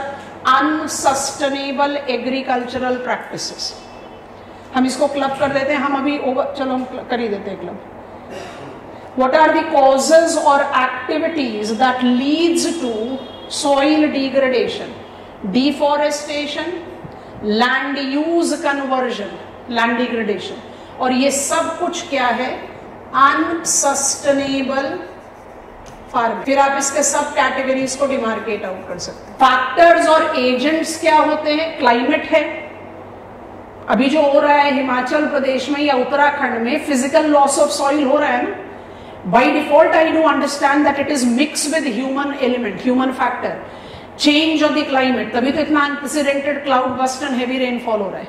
बट ये फ्लडिंग जो माउंटेनस एरिया में है उसमें क्लाइमेट का रोल तो है ही, फिजियोग्राफी का रोल है, स्लोप होगा तो ज्यादा इजी रन ऑफ होगा, land forms, socio economic and ethnic setting, process of erosion, erosion किस तरह का? Physical loss, salinisation, nutrient depletion, acidification, quality loss, हमने आपको की पहले ही दे दिए। सो ये डालिए बबल में सॉइल डिग्रेडेशन और ये वेन डायग्राम के तौर पर फटाफट से कॉपी डाउन कीजिए। जैसे हमने कल स्विफ्टली डिफॉरेस्टेशन के बारे में बात करनी थी, यहां पर स्पीशीज एक्सटेंशन को आप लार्जली किसके साथ एसोसिएट कर सकते हो? सॉइल बायोडाइवर्सिटी, अर्थवॉर्म, इंसेक्ट्स जो सॉइल को रिप्लेनिश करते हैं। एथनिक कल्चरल सेटिंग फैक्टर में क्यों लिखा है सॉइल डिग्रेडेशन के? हम शिफ्टिंग कल्टीवेशन करते हैं, समझ में आ रहा है? तो by default it's a wasteful practice, इसलिए तो आप इन पॉइंटर्स पर बड़े आराम से कंटेंट बिल्ड कर सकते हो। तो ये पॉइंटर्स दिमाग में क्लियर होने चाहिए। जब भी लैंड डिग्रेडेशन का कंटेंट बनाना हो, सॉइल डिग्रेडेशन से डिराइव आउट करो। उसके साथ क्या चीज ऐड करते हैं हम? Unsustainable land use. यहां पर क्या बात कर रहे हैं? Land use conversion. ग्रीन हटा दोगे तो सॉइल इरोजन बढ़ेगा। सॉइल इरोजन अबेटमेंट को हटाने या सॉइल इरोजन को कंट्रोल करने के जितने भी मेजर्स हैं वो कंट्री स्पेसिफिक होते हैं, बट डिग्रेडेशन को कंट्रोल करने के लिए ग्लोबली हमारा क्या अटेम्प्ट है? United Nations Convention to combat desertification. क्योंकि लैंड डिग्रेडेशन हो या सॉइल डिग्रेडेशन हो, आप biotic potential of the location को डिप्लीट करोगे, और बायोटिक पोटेंशियल को डिप्लीट कर दोगे तो क्या हो जाएगा? उसका डेजर्ट लाइक कंडीशन, माने आई am not in the position of रीजेनरेटिंग, and when I am not in the position of regenerating, I by default will not be fulfilling। बहुत ध्यान से देखो, land based natural capital and ecosystem services, land based, और इसमें आप gain और loss के बारे में यूएनसीसीडी लैंड डिग्रेडेशन न्यूट्रलिटी को टारगेट कर रहा है। What is land degradation neutrality? आपके सामने फिगर है, 2 मिनट के लिए देखो और इसका अर्थ समझो। New degradation denotes losses, reverse past degradation is gain, new balance is neutrality, no net loss. इसके कौन से 3 पिलर्स हैं? अवॉइड, रिड्यूस और जहां पॉसिबल हो रिवर्स। अवॉइड कौन सा टर्म फिट इन करोगे? अवॉइड, मिटिगेट, और जहां आप कहें रिवर्स या रिड्यूस, अवॉइड करना या रिड्यूस करना किसके साथ रिलेट करेगा? गलतियां मत रिपीट करो ना। और रिवर्स करना क्या है? आप उसको करेक्ट करने की कोशिश कर रहे हो। तो न्यूट्रलिटी का मतलब क्या है? नेट लॉस जीरो कीजिए। तो नेट लॉस क्या होगा? अवॉइड और reduce new degradation by sustainable land management, reverse the past degradation via restoration and rehabilitation. इसको थोड़ा सा जूम इन करेंगे। आप सबसे पहले यूएनसीसीडी लिखिए, लैंड डिग्रेडेशन न्यूट्रल लिखिए, 2030 टारगेट ईयर है, which is land based natural capital and ecosystem service. Land based natural capital and ecosystem service for each and every type of land. लिख लिया? अब इसके पिलर्स को जूम इन कर रहे हैं, आपको आराम से दिखाई देगा। What are its pillars? Its pillars are level balance, neutrality, no net loss. तो नो नेट लॉस कैसे होगा? Avoid, reduce, reverse. Avoid and reduce new degradation by sustainable land management and reverse, ये तीनों पॉइंट इंपॉर्टेंट है, past degradation. और कब के लिए टारगेट किया है? 2030। Land degradation neutrality, UNCCD 2030 target. Sustainable land use management को आप कॉजेज ऑफ सॉइल डिग्रेडेशन का उल्टा करना शुरू कर। सॉइल डिग्रेडेशन के कॉजेज क्या लिखे आपने? डिफॉरेस्टेशन, तो एफॉरेस्टेशन। अनसस्टेनेबल एग्रीकल्चरल प्रैक्टिसेस, तो सस्टेनेबल एग्रीकल्चरल प्रैक्टिसेस। और रिवर्स किसके साथ करोगे? रिवर्स करोगे रेस्टोरेशन और रिहैबिलिटेशन से। सारे लॉस इंड्यूस्ड रिवर्स नहीं हो सकते, बट जहां हो सकते। क्लाइमेट में तो we were very clear, all changes we have induced is reverse. इसके डायमेंशंस और इलैबोरेट होते हैं जब हम कंट्री स्पेसिफिक लेवल पर आते हैं, जब हम इंडिया पढ़ेंगे। वर्ल्ड लेवल पर सॉइल और लैंड डिग्रेडेशन को आप इसी पॉइंट तक ले जा सकते हो। आपको अगर कंटेंट बिल्ड करना हो तो एग्जामिनेशन हॉल में पहुंचने तक इंडिया का केस स्टडी आपके सामने तैयार होगा, क्योंकि इंडिया में आपको land use changes, land resource management, सब चीजों को डिटेल्स में पढ़ना। हम टेक्निकली सिर्फ हजार्ड, जिसमें मुझे आपको ह्योगो और Sendai framework with the definition of risk बताना है, तो हम वहां नहीं ले जा रहे, कल ले जाएंगे और उसके बाद हम शुरू कर देंगे ओशियानोग्राफी कल से। पर अभी अब आपने लिख लिया तो 2 मिनट के लिए जरा डीप ब्रेथ लोगे और जो हम पिछले 2 दिनों से पढ़ रहे हैं उसको एक कंसोलिडेट स्विफ्टली करने की कोशिश करते हैं। सोचना, सेकेंड लास्ट हेडिंग बनाया था अपने स्टडी प्लान में, what are we doing as global community to control environmental degradation. What are we doing as global community to control environmental degradation? We are working towards biodiversity conservation. We are working towards climate change mitigation and adaptation. We are working towards land degradation bracket soil degradation neutrality. 3 point बने। I am repeating, what we are doing as global community, synopsis create करें ना। आपने पढ़ना शुरू किया what is human impact on environment, so ये समझ में आ गया कि भाई human impact on environment is equal to all devastation. So what we are doing as global community, मुझसे क्वेश्चन पूछ गया what is environmental management efforts or steps or efforts taken by global community, तो क्या करोगे इसको? Efforts to conserve biodiversity, efforts to mitigate and adapt climate change, efforts for land soil degradation neutrality. इसमें एक और point create किया जा सकता है, बट वो स्कोप ऑफ क्वेश्चन पर डिपेंड करेगा। पोल्यूशन अबेटमेंट करके ऐड कर सकते हो, क्योंकि बायोडाइवर्सिटी लॉस के लिए भी क्या है, पोल्यूशन एक कॉज है, बट मेरे ख्याल से ग्लोबल स्केल पर वो इतनी इजीली फिट इन नहीं होएगा। यहां पर आपने क्या क्या किया? आई थिंक दिस इज डन। हमने पूरा दोबारा आपको रिवीजन दे। यहां पर आपने क्या किया?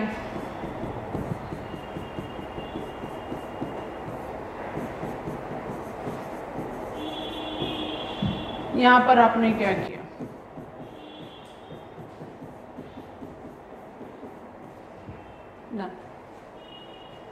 आपका आंसर आपके कंट्रोल में, क्योंकि इन क्वेश्चंस में आंसर वो कंट्रोल में रखना ही सबसे बड़ा चैलेंज है। अब इसमें आपको कन्वेंशन स्पेसिफिक आंसर लिखना चाहिए या स्पेसिफिक प्रोविजन लिखना चाहिए कि पूरा CVD लिखने के बजाय आप सिर्फ कुनमिंग मॉन्ट्रियल बायोडाइवर्सिटी फ्रेमवर्क लिखो। वो क्वेश्चन की डिमांड पर डिपेंड करेगा। These are global efforts towards environment management, because environment is my surrounding and human activities have proved to be unsustainable.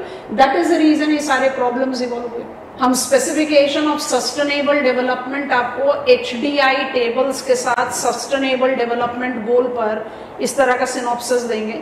जितनी levels of human geography, environment geography में already human involve हो गया, but जितने almost 5 दिन, उसके बाद हम human geography पर एंटर करेंगे। Oceanography will not take much time. जितना हम ह्यूमन ज्योग्राफी में प्रोसीड करते जाएंगे हम सस्टेनेबल डेवलपमेंट को बड़े आराम से समझते जाएंगे। तो एक term sustainable development in environment management लिखा हुआ है, उसके बारे में अभी हम जानबूझकर बात नहीं कर रहे, because when I talk about it should be bearable, it should be viable, it should be feasible, you have to take into reference equitable, bearable, viable and equitable. I need to understand it in terms of human component. फिर sustainable development goal 17 2030, so all that comes into account. But environment management के ये 3 pillars. I think this is complete. अच्छा, अब सोच कर देखो, जब आपने कहा climate change, IPCC 6th assessment report, या अभी आपने सॉइल डिग्रेडेशन की बात की तो आपने कहा erosion with change of climate, land use changes, तो whether it is in reference to IPCC 6th assessment report, assessment, one of the 6 assessments that we talked about, that extreme weather events are multiplying in its intensity, frequency, duration, size, combination, area, सब कुछ एकदम unpredictable होता जा रहा है। Land use changes की वजह से we have multiplied the threat that is correlated to earthquake, that is correlated to landslide.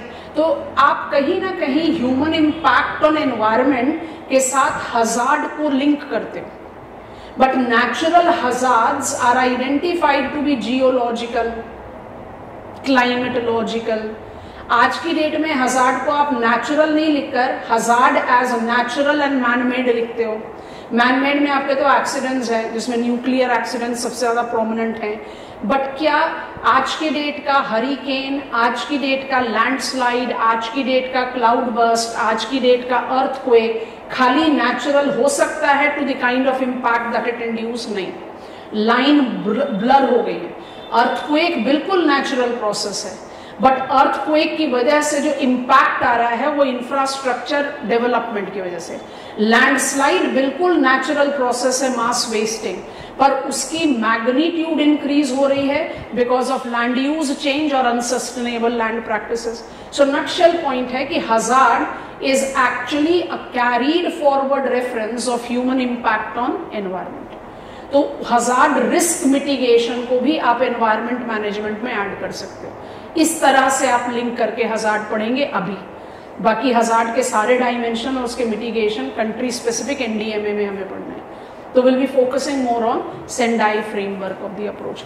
तो इसी में आप अगर सिनॉप्सिस को रखना चाहते हो तो एनवायरमेंट मैनेजमेंट में हजार्ड रिस्क मिटिगेशन भी, पोल्यूशन लिखने के बजाय इसको लिखो, ज्यादा बढ़िया। इसके बारे में कल बात करके इस ब्लॉक को कंप्लीट करेंगे और बढ़ जाएंगे हम ओशियानोग्राफी की तरफ। I am done for today. फिर से वही रिक्वेस्ट करेंगे, नोट्स शेयर किए हैं आज आपसे, नोटोजिया वाला नोट्स कल शेयर कर देंगे। आप सब लोग खुद क्लास रजिस्टर्स को लेकर थोड़ी देर के लिए बैठना, और जिस तरह से हम आपको सिनॉप्सिस देते हैं टुवर्ड्स एंड, वैसा ही एक सिनॉप्सिस अपने लिए रिवीजन के बाद तैयार कर लेना, स्टेपल कर देना first page of your beginning of notes. बड़े आराम से आप इसके पॉइंटर्स को रिटेन कर। Bye bye, see you tomorrow.